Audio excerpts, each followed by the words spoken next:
एक बार साथियों में क्लास में पढ़ा रहा था और टॉपिक था लोक देवी। और लोक देवी में एक बहुत अच्छी एक कॉन्सेप्ट की बात होती है, कुल देवी और आराध्य देवी में अंतर क्या होता है। मैंने जैसे ही टॉपिक शुरू किया, एक बच्चे ने हाथ खड़ा किया, बोले गुरुजी एक सवाल बता दो। मैंने कहा यार वही पूछेगा, मुझे पता है कि विद्यार्थी यही सवाल पूछेगा। तो उसने प्रश्न पूछा, बोले गुरुजी कुल देवी और आराध्य देवी में अंतर क्या होता है।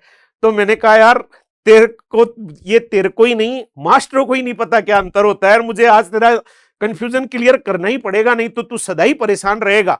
क्योंकि बोले मैं किताबों में पढ़ता हूं कुल देवी आराध्य देवी, समझ में नहीं आता है। मैं को चल मैं आज एक उदाहरण के द्वारा तेरे को बताता हूं। पुलिस कांस्टेबल का बैच था और उसमें वो पढ़ता था। मैंने उससे कहा कि देख नवरात्रे आ रहे हैं और तू नवरात्रों के अंदर शीला देवी आमेर जाकर और पूजा आराधना करना।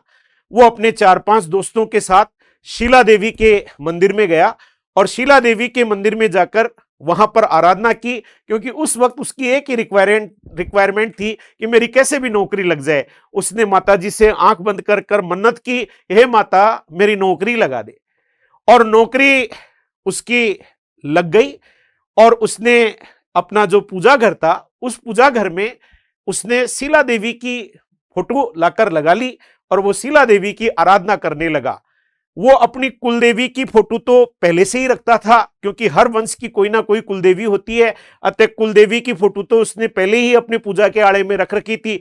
अब उसने शीला देवी यानी अपनी आराध्य देवी की फोटो लाकर रख ली। अब जैसे ही उसकी पोस्टिंग, क्योंकि मेरिट में आया था और जयपुर मिला था, अब साहब पूरे गांव में एक खबर दौड़ गई कि फलाने का छोरा साहब कांस्टेबल बन गया। गांव के अंदर अगर कोई नौकरी लग जाता है, आसपास के 10 गांवों तक उसकी खबरें जाती है और गांव में एक पद बढ़ाकर बोला जाता है। कांस्टेबल को सब इंस्पेक्टर बोलते हैं। उसकी तो रातों रात ही क्रेडिट बढ़ गई और उसके तो इतने रिश्ते आने लगे। सुबह लगाते, दोपहर में लगाते और शाम को लगाते। पिताजी उसको मोबाइल पर रोज फोटो भेजा करते। एक दिन ऐसी फोटो आई और उसको पसंद आ गई और उसने उस फोटो के लिए अपने पापा को कह दिया, पापा यही लड़की से शादी करूंगा। पापा भी खुश थे और शादी हुई बड़ी धूमधाम के साथ। और वो है कुछ समय के पश्चात गांव से अपनी वाइफ को भी जयपुर ले आया। दोनों आराम से रहते, बढ़िया नौकरी थी और बढ़िया वाइफ मिली थी। खुशी का ठिकाना ही नहीं था।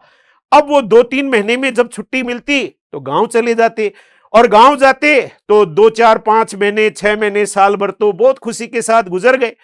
अब साहब एक दिन जब वो गांव गए साल भर बाद, तो गांव की महिलाओं ने उसकी वाइफ को कहा कि पप्पू कब आएगा। अब उसकी वाइफ बड़ी परेशान हो गई और उसने आके अपने पति को कहा। तो उसके पति ने कहा कि अब तो गांव की महिलाएं तुम्हें इस बात के लिए कहने लगी हैं, कोई बात नहीं। वो दोनों जयपुर में आ गए। किसी ने उन्हें बताया कि आप करणी माता के चले जाओ, करणी माता की आराधना करो, आपको पुत्र रत्न की प्राप्ति होगी। और वो दोनों जने एक दिन संडे के दिन करणी माता के चले गए। करणी माता के वहां जाकर धोक वोक दी और उनकी तो एक ही मन्नत थी कि हे मां हमें पुत्र दे दे। मां का आशीर्वाद मिला और पुत्र रत्न की प्राप्ति हो गई। स्वामणी बोली गई थी, गांव में स्वामणी हो गई, खुशी का माहौल है। पप्पू ने उस लड़के ने जो कांस्टेबल बना था, अपने पूजा के आड़े में करणी माता की फोटो भी रख दी। कुल देवी की फोटो पहले से ही थी, शीला देवी नौकरी वाली देवी, करणी माता पुत्र रत्न देने वाली पप्पू वाली देवी। अब क्या हुआ कि धीरे धीरे पप्पू बड़ा होने लगा, घर में खुशी का माहौल था। पप्पू इतना बड़ा हो गया कि देखो, पप्पू ने कहा कि देखो पापा, मैं कुल देवी की आराधना करूंगा, लेकिन मैं न शीला देवी को मानूंगा न मैं करणी माता को मानूंगा, क्योंकि मैं तो है ना सनी लियोनी का पुजारी हूं।